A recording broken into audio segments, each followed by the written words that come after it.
Salam, Cəlilabad rayonu Günəşli kənd Əfləğa Həsənov adına 2 nömrəli tam orta məktəbi 7-ci sinif şagirdi Quluzadə Zəhra sizinlədir. Mən kitablarla inkişaf edək layihəsindən Balaca Şahzadə kitabını oxumuşam.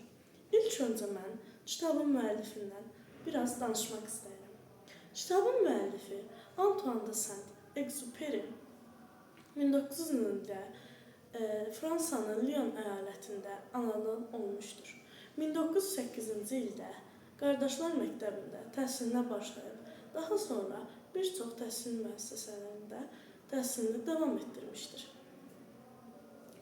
Daha sonra pilotluq peşəsinə nail olmuşdur. 1944-cü ildə düşmən ərazilərinə kəşfiyyatçı kimi göndərilmiş, bir daha geri qayıtmamışdır. Exupéry'nin Balaca Şahzadə kitabı 1943-cü ildə Fransada həm ingilis, həm də fransız dilində çap olunmuşdur. O gündən beri Exupéry'nin Balaca Şahzadə kitabı bütün ölkələrdə oxunan kitablardan biridir. Exupéry pilotluq edərkən çölün ortasına düşmüşdür. Bir həftəlik ərzağı qalmışdır. Həmin gecə Balaca Şahzadə ilə qarşılaşmışdır. Balaca Şahzadə ona bir qoyun şəklini çəkməsini istəmişdir. Amma Exupéry boğa şəkli çəkməkdən başqa heç bir şey bilmirdi.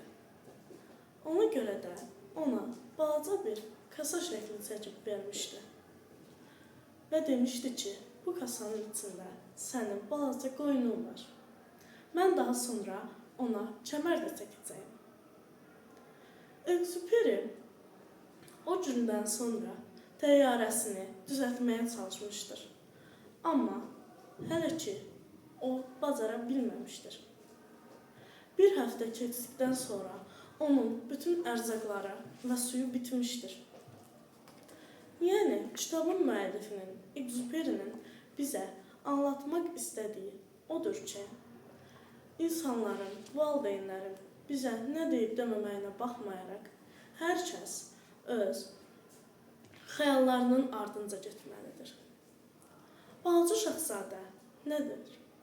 Balaca Şahzadə həm böyüklərin, həm də kiçiklərin sevə-sevə oxuduğu xəyali fəlsəfəvi bir kitabdır. Böyüklər bunu niyə oxuyur? Çünki onlar uşaqlıqlarındakı yaşadığı xatirələri canlandırdıqları üçün. Uşaqlar isə bu kitabı çox sevirlər, çünki xəyallarını gerçəkləşdirmək üçün bir addım daha atırlar. Kitablar bizim üçün, yəni mənim yaşıdlarım üçün çox gözəl bir xəzinədir. Bu kitabı mən həm yaşıdlarıma da, böyüklərimə də və kiçiklərimə də tövsiyə edirəm. Sağ olun.